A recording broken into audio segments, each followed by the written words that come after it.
My name's Al. I wanted to talk about design.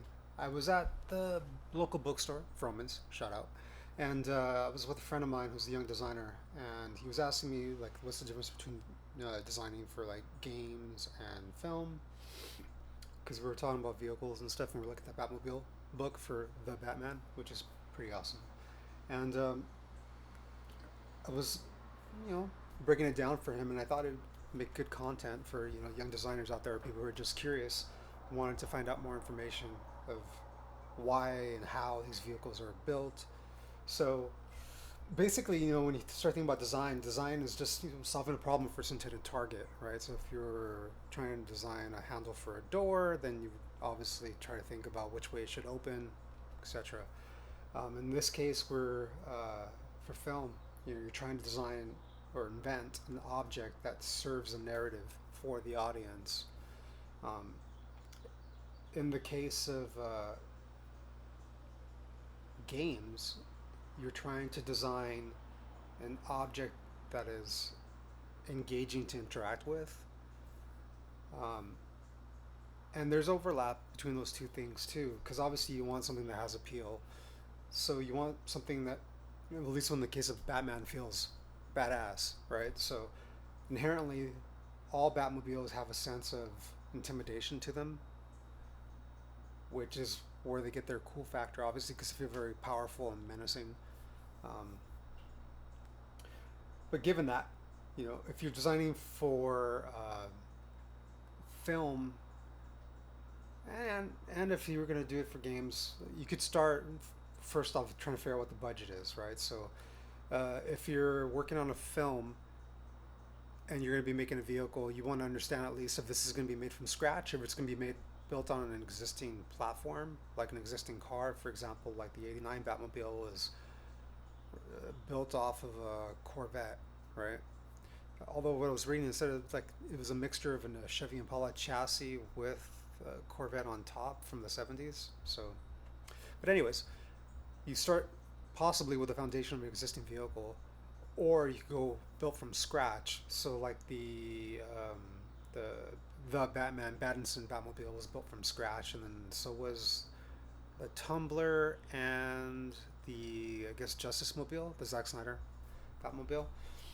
So there's a little bit more flexibility, but even given that, you still want to think about, if you're trying to make something believable, you want to think about the hard points, right? And the hard points being like where the wheels are, the wheelbase, um, the size of the motor, right? So if in your fantasy world you're building a vehicle that's built around a turbine engine, then you need to accommodate the space for that. So the wheelbase is kind of built around the engine, and then obviously you need to fit occupants inside. So that would be like Batman and Robin or whomever. So if it's only going to house two people, then you need to figure out where that cabin's going to go along that wheelbase, and then you start styling from there.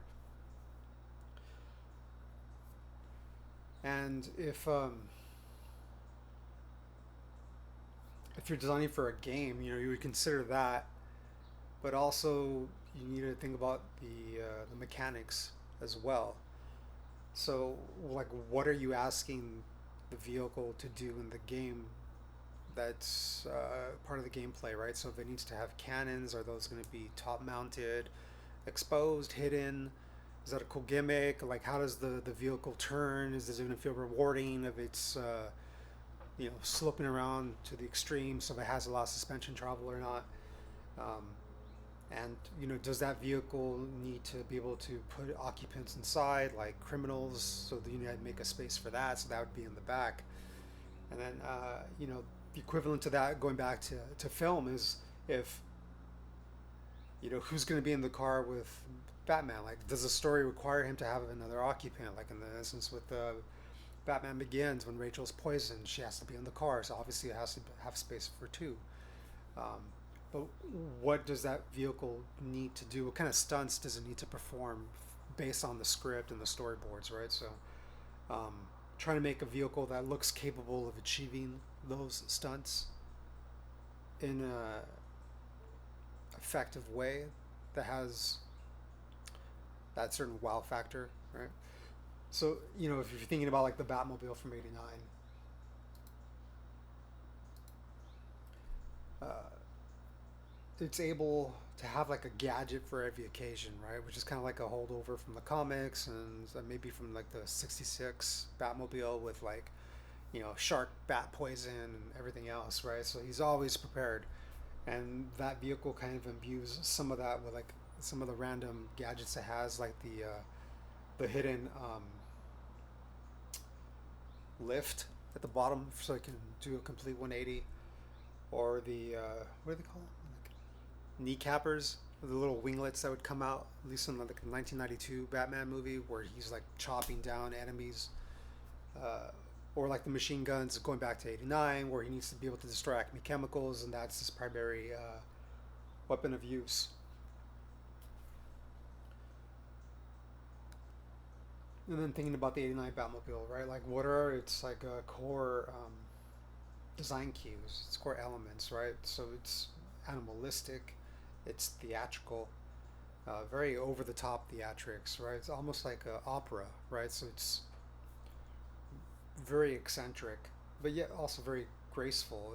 It's a very organic shape, which I think maybe some of that kind of echoes from the idea of it being from like a 1970s style Corvette, but also the aesthetic choices of Tim Burton as well and the production designer for the film.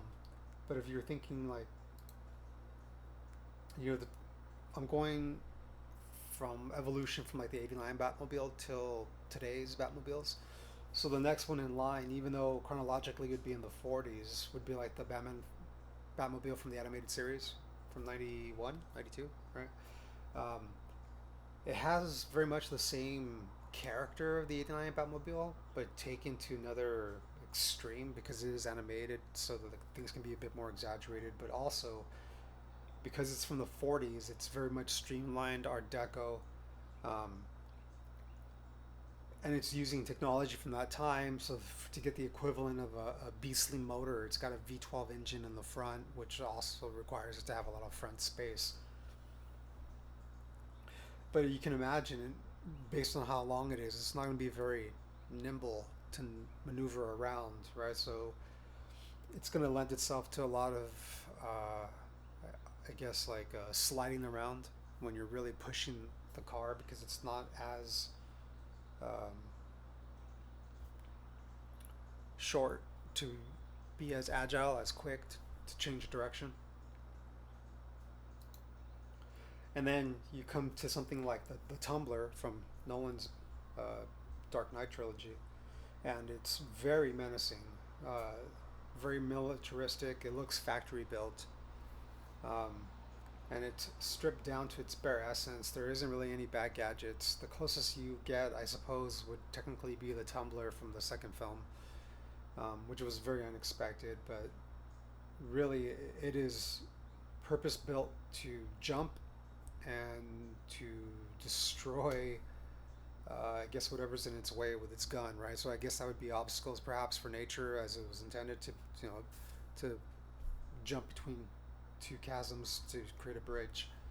Um, and because it's stripped down to its bare essence, it kind of reflects the character Bruce at that time because it's Batman Begins. He's not yet the man who is prepared for anything. Um, the vehicle looks very reminiscent of a F-117 stealth fighter, and it pretty much is like a stealth sledgehammer, and especially in the way that it's used in the film and how it goes through walls. Um, but because of using that design language of existing vehicles, it does feel very grounded. Um, and comparing it to like the older Batmobiles that I just mentioned, because the wheels are at the very corners with no overhang, no front bumpers or anything like that, it does have like a very wide stance that feels very nimble.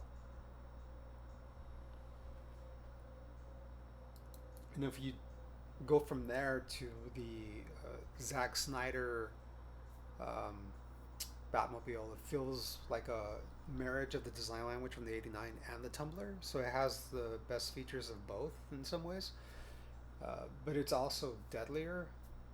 The only gadget needed on that Batmobile is just a giant gun, right? And that's mounted on the hood. It's very exposed, and it very much reflects the identity of Batman in these movies, that he doesn't hold back, that he is willing to take things to the extreme and kill if necessary. And then taking that from there to the last Pattinson movie with Robert Pattinson, that Batmobile very much looks like a muscle car from the '60s and early '70s. It's very muscular, very intimidating. It feels very handmade. You can see the welds. Things are exposed. It feels very raw. It does not feel like unlimited money made this vehicle. It was a man of focus and grit that did. Someone who got their hands dirty. And it's a small thing, but because it's like barely year 2, if you're like watching the movie and you see during the chase when he's about to chase the penguin how it shuts off, it just echoes that even more, that it's hand built. That it's not 100% reliable. Uh, it, it's in its early phases, just like Batman is, right? So the vehicle itself is the weapon, especially in the hands of a capable driver, such as the Batman in this particular movie. Um, and then lastly, comparing it to, let's say, the Batmobile from the Arkham Knight game series, very different, right? So I mean, that vehicle is also very intimidating, but it's also very exotic. Um, it does not really feel that it's made by an individual or like a repurposed military vehicle. It feels very custom, bespoke, but it does feel like it's built by a group of people, maybe under Bruce's payroll, that made it. Um, it is an armored tank with cannons, and obviously in that game you're fighting other like armored vehicles. You need to take them out. So having that interactivity of how that turret comes out needs to feel very rewarding, and obviously firing the cannon needs to also feel very enriching with that experience when you're playing the game. Um, that vehicle does need to have a holding cell space for the combatants in the back, which obviously changes the proportions of the vehicle, so that's why it's elevated in the rear. Um, so it's taking consideration the mechanics of the game to inform the design of the vehicle. Uh, it's a single seater up front, when, as opposed to the other vehicles, which we're able to see two. Um, and also another thing, when you're thinking about like the visual vocabulary of that vehicle versus the other vehicles in the game, because this is a game, there isn't the player effectively is the director, and because of that, the vehicle can be on screen for as little or as long as the player wants. So that vehicle can be heavily scrutinized, um, and also because it's up to the player's discretion. The design direction they went with was to go heavily detailed, very uh, greebled, has a lot of greebles everywhere, so that your eye can always find something to engage with while it's on screen. I hope that information was informative, and I hope it helps you land that next job. Okay, everyone, good luck. Happy designing.